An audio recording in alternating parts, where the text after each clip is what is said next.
Vintage Vibers. How are you doing today? From Nashville, Tennessee. Hope everyone's having a beautiful holiday season. We are. Today I'm going to do another comparison between two different Martins from the golden era, from the 30s. Between a 1937 D-18, which is this beauty right here, and a 1939 D-18, which is that beauty right there. There are some distinctive building design differentiations that Martin put into practice between these two D-18s. I get asked about it quite a bit, as do other people that hang around the cult of Martin, as it were. Both of these are built with beautiful Adirondack red spruce tops with mahogany back, mahogany sides, ebony board,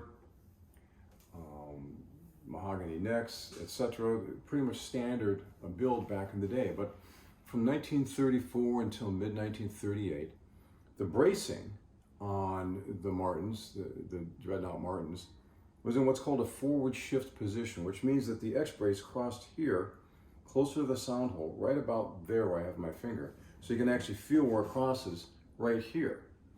Whereas in mid-1938, they took that brace and they moved it back towards the bridge.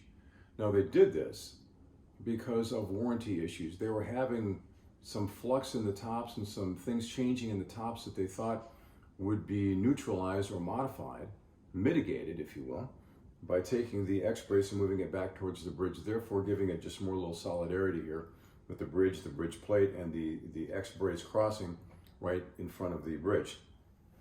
It did that to a certain extent, but it also changed tonality and dynamics of the top in the way the top moved from 1934 to mid-38 and then forward into the 38, 39s, etc.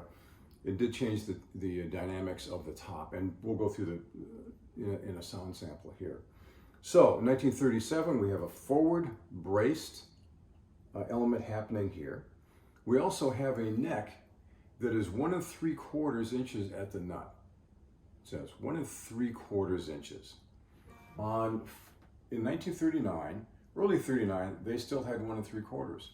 However, in May, June-ish, July, they switched to a 1 11/16 nut. So a lot of people prefer to have a little bit bigger neck in their hand. I do. My hands are a little larger, so I prefer the 1 3/4 versus the 1 11/16, which is just a little smaller. And they did that because they were getting comments where people wanted to have a little more grip around the neck, so they reduced it just minimally, but it still did make a big difference. I mean, they went from 12/16, which is 3/4, to 11/16. So they dropped a 1/16 out of the neck as far as width goes.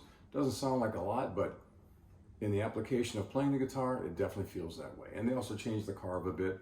Like on this 1937, it's a pretty full neck with a beautiful V, whereas on these guys, like this particular 39 it's a bit shallower, a little bit slimmer of a neck, a little modified V in it, but still it's a smaller neck.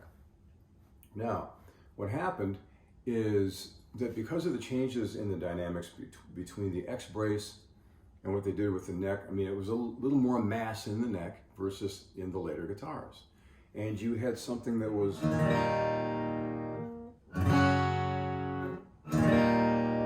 something very strong and muscular.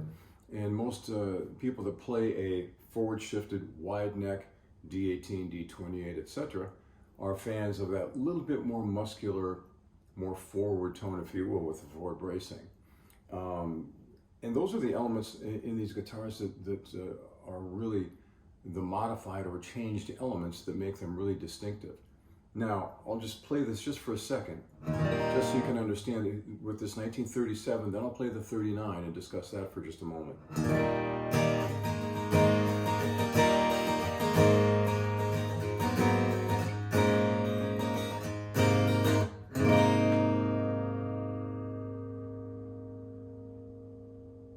It's a very strong guitar that rings out, has that just a little more power to it.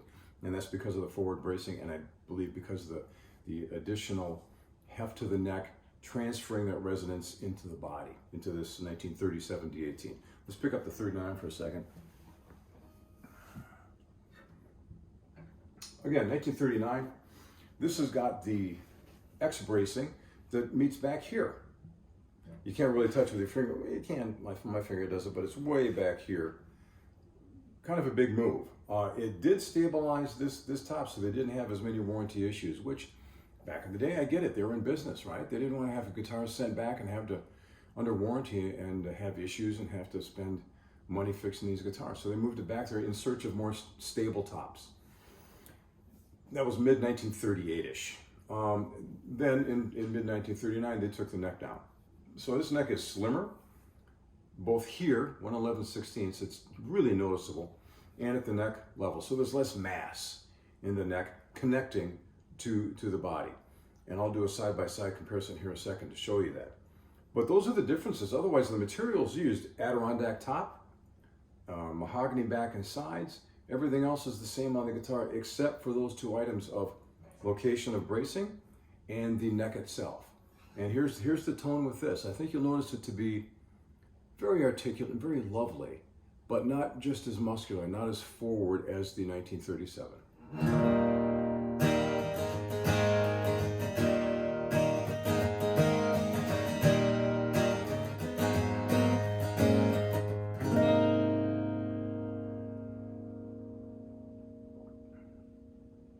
Still a wonderful guitar that rings, it has a lot of sustain. It just doesn't have that muscular depth that the 37 does. And for those elements of construction that I explained, I believe those to be true. So when you're looking for a guitar and you come up with the qualities that you need, you want something more forward muscular, you probably want to get something that's forward braced, 1 3/4 neck. If you want something that's articulate and a little more laid back and a little more delicate sounding, possibly for sometimes recording, you don't need to blow. If you're using a ribbon mic or something, you don't need to blow them away. You might want to look for something that's a rear shifted bracing with the 1/11/16. And also, if you're a smaller person, the 1/11/16 will probably fit your hand better than the 1 3/4. So let me just show you real quick the differentiation on the necks. As you have them there, you can see the difference in the mass of the necks. Look at that. The 1937 over here in my right hand versus the 39 is just way, way, way, way different as far as the dynamics. Look at the necks right there. There's more mass, quite a bit more mass over here than there is in the 39, just like that. So when you pick these guitars up, it is really noticeable. but it just depends on what you like. I happen to be a fan of the forward shift 1 3/4 neck. That's just my thing. Well, let me tell you something. This one is just 1939. It's just absolutely wonderful as well. So there we go. Those are the differentiations between the golden era luthier building at Martin, where they changed the bracing, internal bracing, and the neck dynamics and dimensions, and how it affects the guitar overall. So there you go, guys. That's a differentiation between a 1937 D-18 and a 1939 D-18. I'll play the 39 again on our way out, just so you can hear that again, and then play the 37.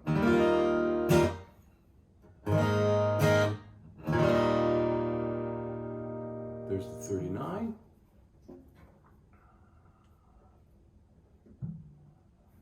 And our 37 right here.